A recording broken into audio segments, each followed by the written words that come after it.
As a child, I watched Laputa, The Castle in the Sky, a Japanese anime movie from 1986.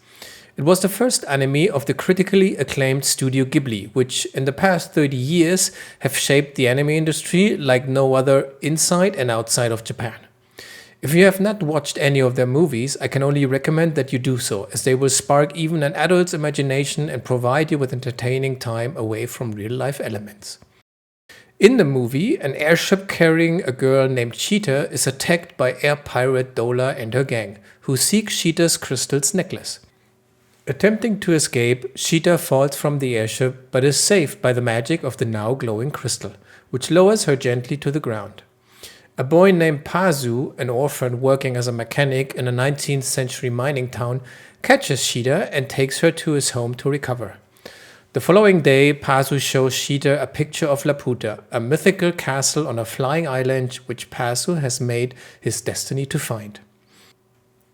I've always envisioned the thrill of being on a floating castle high above the clouds, with the wind in my hair as I gaze towards the horizon, embracing new adventures and reaching for the seemingly unattainable.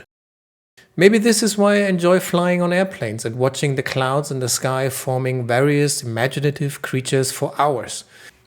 If you're anything like me, and you also cherish the idea of managing resources and nurturing product change while growing and building a city that sustains its citizens and offers them a comfortable, healthy, and joyful environment to call home, you will find joy with this game. Airborne Empire is a perfect little indie title in early access on Steam that you can play right now.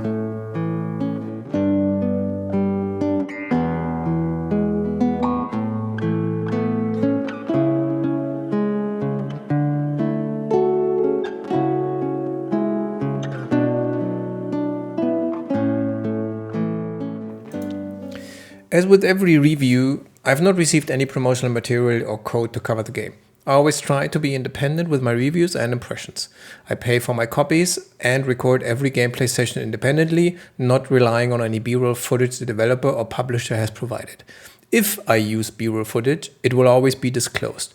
Everything you see and hear has been experienced in around 15 hours into the game and is my own personal opinion. The developer, The Wandering Band, is a small indie studio out of Montreal, Canada, founded by industry veterans like Frédéric Gouraud and Ben Wander in 2018. Their first game, Airborne Kingdom, was released in 2022, and they have worked at Airborne Empire for around 3 years. The game describes itself as an open-world RPG city builder, as you can move around freely with your city across the entire map, only to be locked out to some areas due to missing firepower as bandits roam the skies. Its cozy and floating atmosphere is inherited from its predecessor and has been extended in Empire. Its graphical style, basic game mechanics, and concepts have stayed the same. But calling this a more polished version of the predecessor wouldn't do justice to Airborne Empire. In Airborne Empire, you're not only managing the typical city builder elements like gathering resources, recruiting citizens, having various production chains, different factions, or maps to explore. On top of it, you also have a flying city's very thoughtfully crafted mechanics to manage. If there are too many buildings on one side, the city gets tilted to the other side, making it hard for your citizens to walk where accidents can occur. Enough lift is essential to keep you in the air, so you must build fans and balloons while collecting coal as fuel to keep you afloat. All the way, propulsion and drag determines how fast you can fly and how much of a slowly moving target you are to airborne pirates. Talking about pirates, combat takes place air-to-air and air-to-ground, utilizing various weapons like cannons that can shock or freeze, defense towers with artillery fire, or other ace pilots that dive into the sky on your own command, attacking destroyers and other airplanes. All the buildings and developments are locked behind a very basic progression tree. To progress, you must get blueprints, research them, and improve them. While every building type has its own category, the update will mainly expand existing features. Housing upgrades will allow more citizens to have a bed, turret can increase the reach of your cannons and the fire rate. You will also multiply the output of your production for the resources collected. Mastering all those various elements will make your great sky city float and your citizens really happy.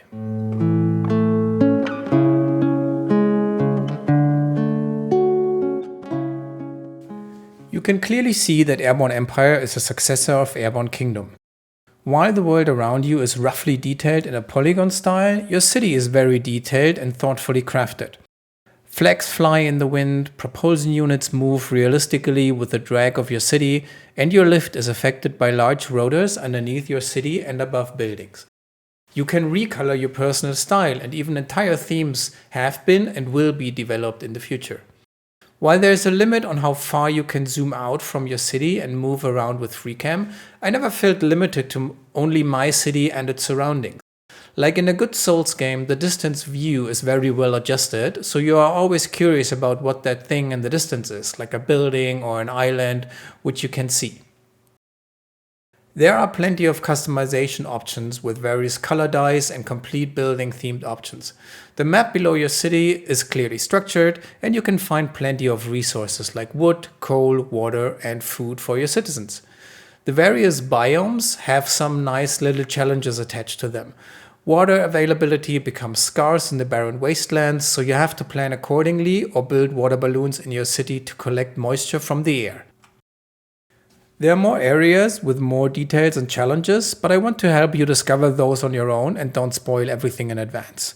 Moving the city can sometimes feel a bit clunky due to the perspective shift when you set a marker, but that only occurs when you have to move around in a small area though, not on a large scale where you can just set the course and fly off into the distance.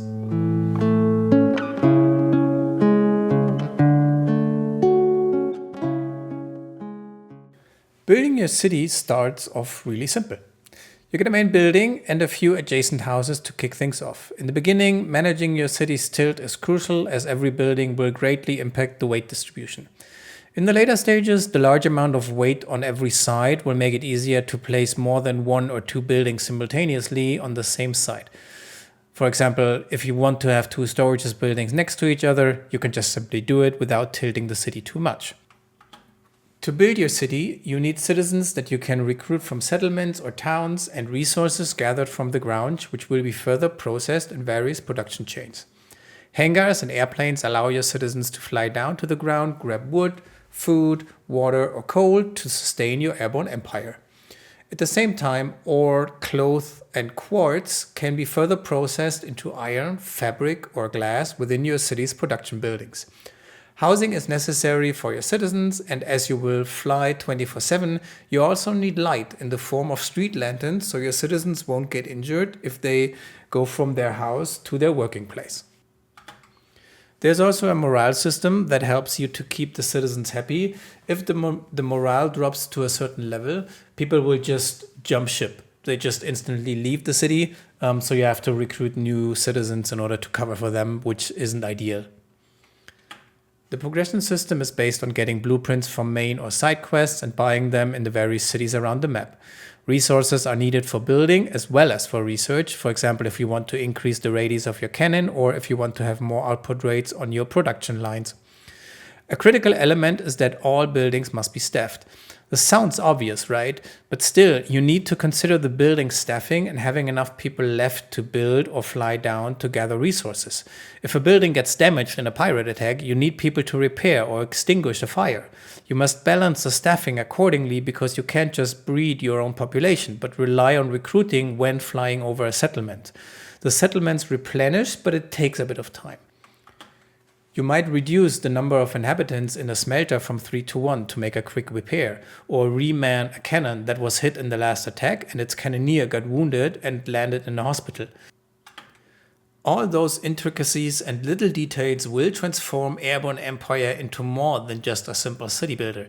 At times, it may feel like you're playing 4D chess with 6 arms, trying to manage everything at once.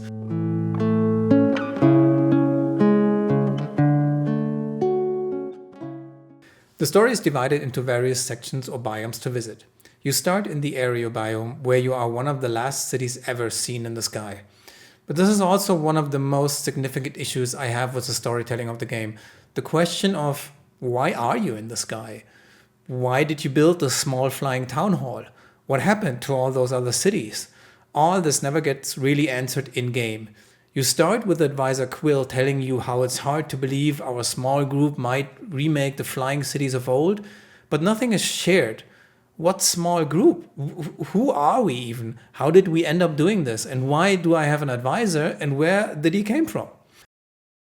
The encounters with NPCs also start the same way every time. Oh, a flying city. I haven't seen this in a very long time.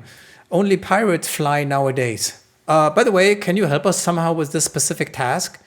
Adding some kind of background story would significantly enhance audience engagement and make the storytelling more and more compelling. The characters, on the other hand, are quite unique. For example, the overconfident war pilot, the archaeologist who takes a swing at being Indiana Jones, or the major that just doesn't listen to anything you say and needs to be corrected by hard facts from resources and seismic measurements you must collect. They are all well designed and written, and you can clearly see that the team has put in some effort to those lines. The major question is unanswered until the end of my 15 hours playtime. Why the heck are we in a flying city? And where did I get it from? The quests you perform are also very basic and limited in their visual effects. It barely goes beyond go there, help this person, find X, as the gameplay side of this is very restricted.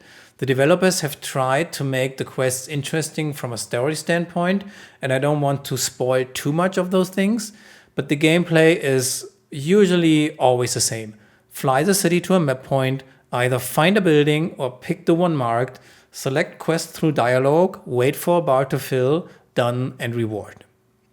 Even in the two main quests where a very big thing is supposed to happen, again, I don't want to spoil it, you don't see it at all. The game just tells you, hey, it's accomplished. And it has happened. But the process of transpiring to see what actually has occurred, not being able to see this is just a missed opportunity.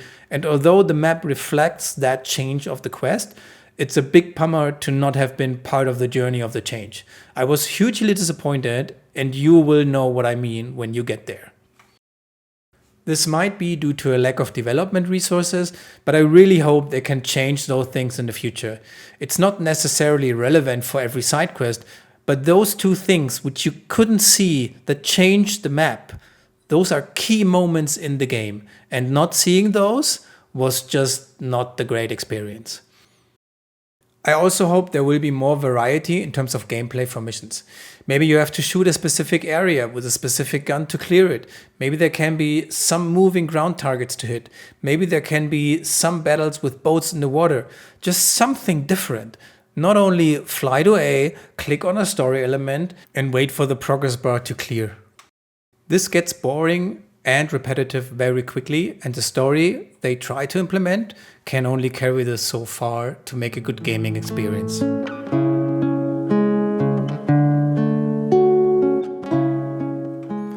Disclaimer up front, I've not bought every combat blueprint yet, but I've unlocked all the weapon slots, and I think I'm only missing the vertical ground cannon and the freeze cannon.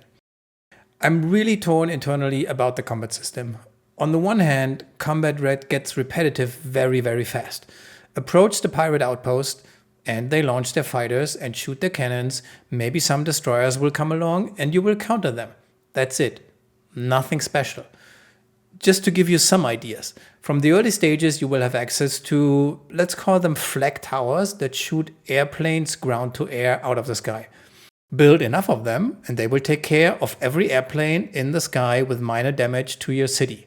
You need regular cannons to shoot at targets on the ground like pirate hangars and or their stationary cannons. If you only have those two combat buildings, you can still complete the entire game with no big challenge. There's no need for any other cannon like the freeze cannon or the Tesla coil that hits airplanes with lightning to damage them. Hell, even before you can use a vertical ground cannon, as you have flown over the pirate hangar, the pirate base has shot you at least 20 times until you get there. So you can just use your regular cannon to hit them instead from way out. Yeah, I'm a bit exaggerating here, but you get the idea. I like to play games that force me to use various strategies while engaging with different mechanics. Yes, there are 2 boss fights, and you technically can use certain cannons for them, but those are only 2 out of probably 150 pirate encounters you will have in the entire game.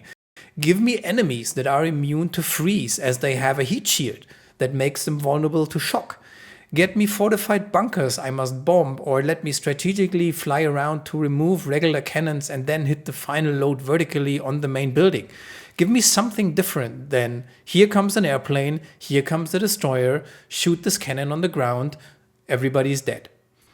Yes, enemies can freeze your engine in the air, where the easy fix would be build the propulsion in the back, or they can also set your buildings on fire with fireball cannons, which you will extinguish with one click, by the way.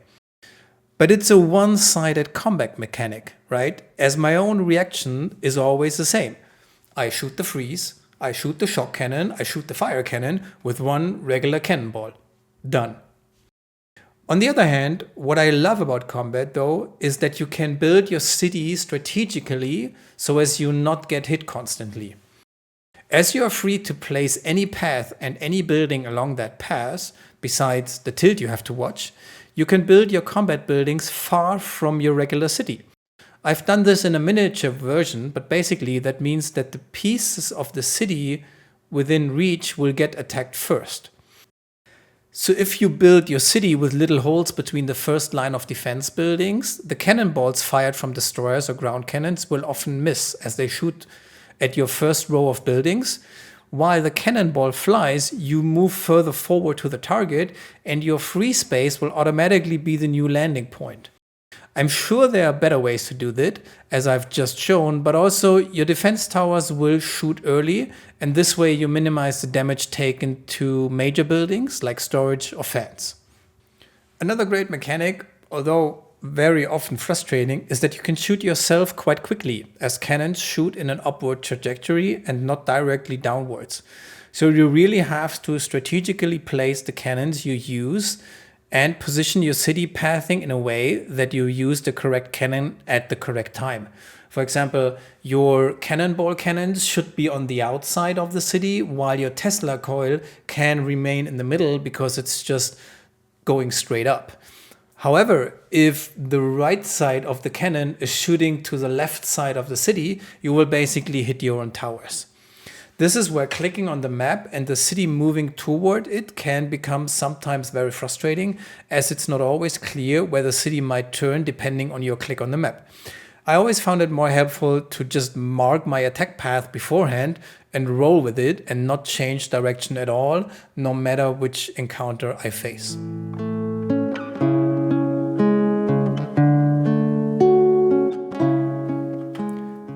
What the Wandering Band and Stray Fawn Studios have produced is nothing short of a great indie success story in early access. Yes, it has its flaws regarding repetition and some mechanics, but I wholeheartedly enjoyed my journey with the game. You can tell that most of the effort has been put into managing the flying city and its operation, including how it feels and looks while flying, and they tried to cover some of its repetitive gameplay mechanics with great writing and interesting characters doing the story. As this is still an early access title, the developer has already said that future developments will include new biomes, new creative and survival modes, additional weather system, and various difficulty levels. There will be more pirate factions, new bosses, new enemy types, new buildings, and weapons. So much of what I've pointed out might already be on the roadmap. As I've enjoyed my time with the game, I hope you will too, as I can recommend this game to everyone who has an interest in city building games with an interesting twist. Shout out to the Wandering Band, as they have already announced that the game has sold 15,000 units since January 13th, and I'm rooting for their continued commercial success. Thank you for watching, and I'm looking forward to seeing you in the next video.